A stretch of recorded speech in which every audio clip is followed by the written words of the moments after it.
y'all doing? It's Judge Lynn. Judge Lynn in a much better mood than she was yesterday. And I'm going to tell you why. First of all, what happened yesterday, if you don't know, I've learned how to put associate tapes on here, so I'm going to put that at the end of this one so you can reference it if you want to. I don't know, you might not even care. But I was I was in a bad place yesterday, and for a variety of reasons, I'm quite sure. Uh,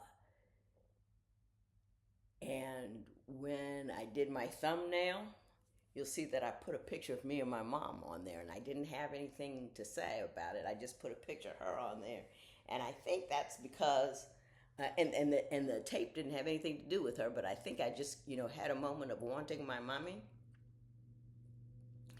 and when I have those kind of moments, um, I access her through the book I wrote about her called My Mother's Rules, and I read a section about acting in opposition to how you feel because I was feeling A and I needed to get to C, and I couldn't get there. I kept falling off. So I reread it, and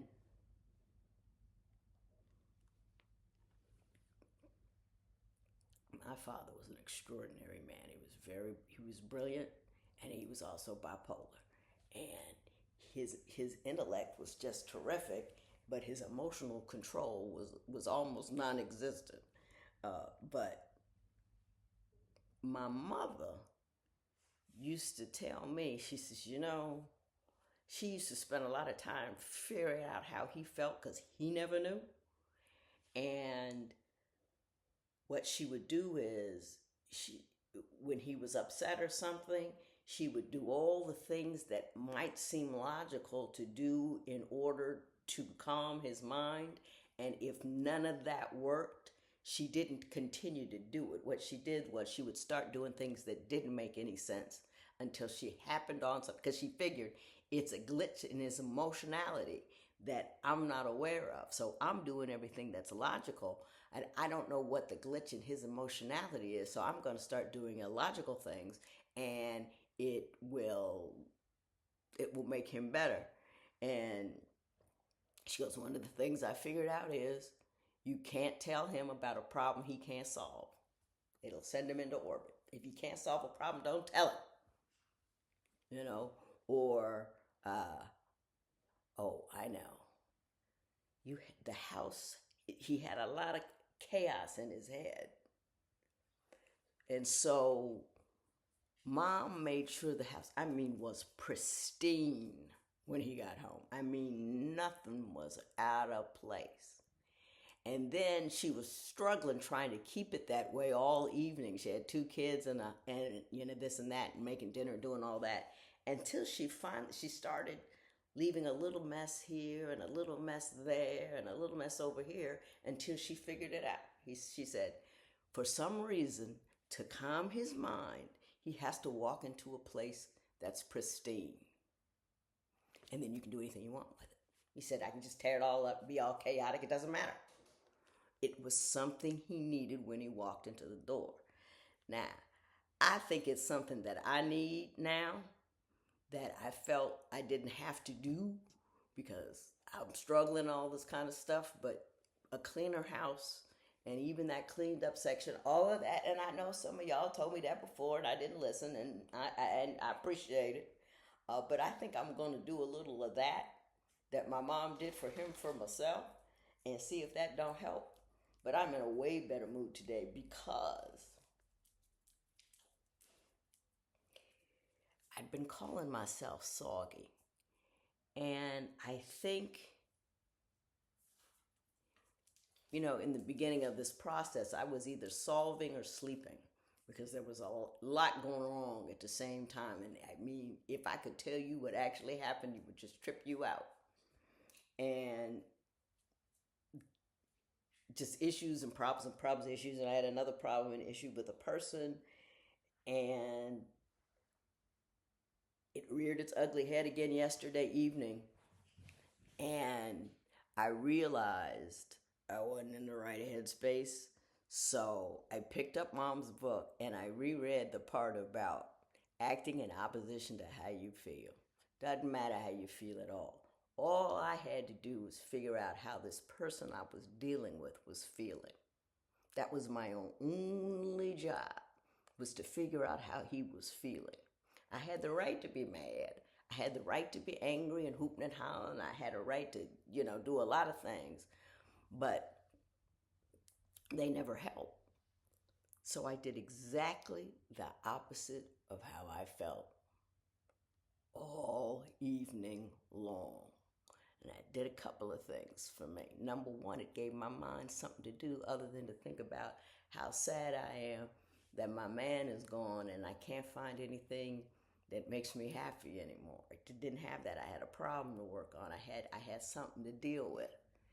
And the other thing it was doing, it's fascinating when you walk out of your brain and slide into somebody else's just to see what's happening up in there, and you have to do it without any judgment at all. You can't decide that this person has made me angry or what. I've done all of this and I still get in this crazy. You can't do it.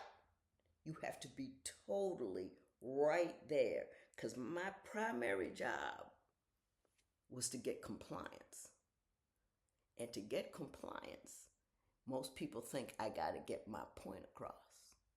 But to get compliance, you have to understand what that other person needs or wants or feels and put them in a place and present it to them so they will comply with you. Because if hooping and hollering don't help,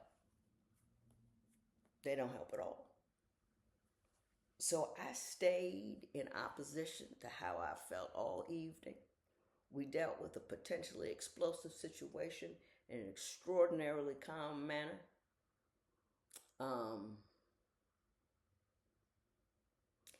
And that made me feel better. I've got what my mother calls, I was using what my mother calls her second set of eyes. And it was the biggest compliment she ever gave me. And I remember because one day I was in court sentencing somebody. And she had been there once before. She told me I had done it wrong. And she was right about that. It was like I was yelling at this domestic violence guy, but he wasn't listening to me. And mom said, you didn't do any good there. He's in jail thinking about that bee he hit and that other bee that put him in jail. You didn't reach his mind at all. And then, a couple years later, she was in the court again one time, and I don't know who I was sentencing or what I was doing. And then she came back and said, "You did it. You've got him." And I said, "What?" She goes, "Your second set of eyes." And I don't remember who it was or what I was sentencing him about, but she goes, "I saw you make the turn with him." In other words, you detected what was important to him or what would make him laugh or something. But you were not listening in terms of what I want to tell this guy. You were listening in terms of, who is this person? How do they think? And how do I best affect what they're thinking? It's the best compliment I ever got, that I have my second set of eyes. And now I'm going to start using my second set of eyes on myself. And I was so soggy yesterday, and I feel so good today. One, because I solved a problem. Well, I didn't solve a problem. I avoided an explosive situation with calm and behaving like my mother. And that is always a good thing, because mama was a cool chick.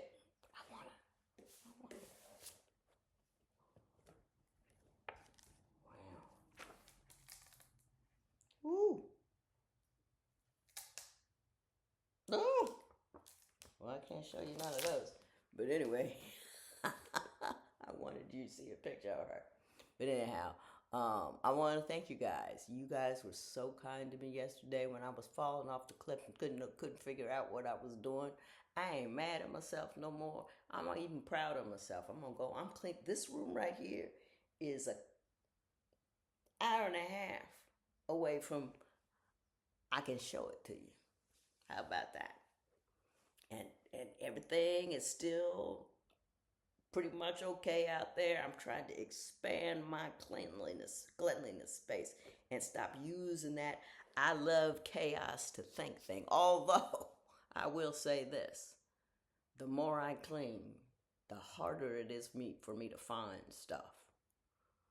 Because when you're chaotic, everything's out there so you can look. And I remember, when I sit back into a center of chaos, I can go right back to where I was when I was there before. Why? And I knew why this was there and that was there, what I was doing, and that makes it easier.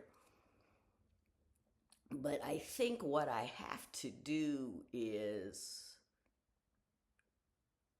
either be really particular about systems so I don't have to use the chaos approach, because it's good for creative issues, but for my own personal sanity, it's terrible. I need a clean house. But thank you. No, it's not always going to be clean, but it's going to do better. But I thank all of you for all your suggestions. Water down the Welch's. I've been a Welch's girl for 60 years. I have gone through all of it. They had wet Welch's light, and then they had Welch's and then I put water in it and all that kind of stuff. And I gotta tell you, I have to have it in its pure form, or it's not worth drinking at all. So I'm decided to drink a lot of water and then reward myself. And then I have the little things on the bottle with enough Welch's juices. Now, I'm going to put my email down there, judgelynpodcast@gmail.com, if you have a question for me. I can't find the questions that I had that I was going to do yesterday that I decided not to do because I was not in the right mood to answer anybody's questions. And now I can't find them at all, probably because I cleaned up. Now, if I was in here and with my chaos, I could probably find it, but that's okay. Just because you're changing something causes a problem doesn't mean the change was bad. You have to then accommodate the new problem. You know what I mean? That's what you got to do. Yesterday, I felt like I knew nothing. Today, I feel like I could figure out anything.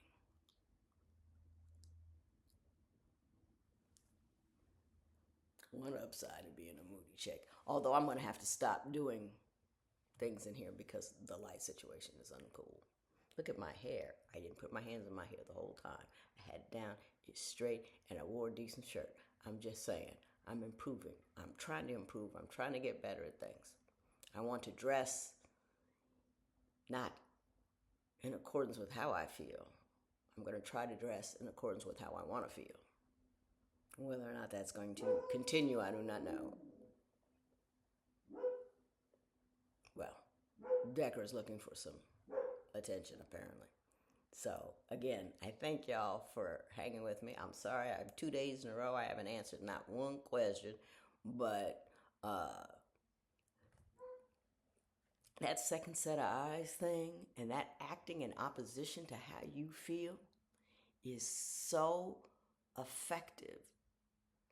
And I had forgotten that just because I was once a 4-legged table that is now a 2-legged table, I'd forgotten that the rules, all of those rules, my mother's rules, still apply. So,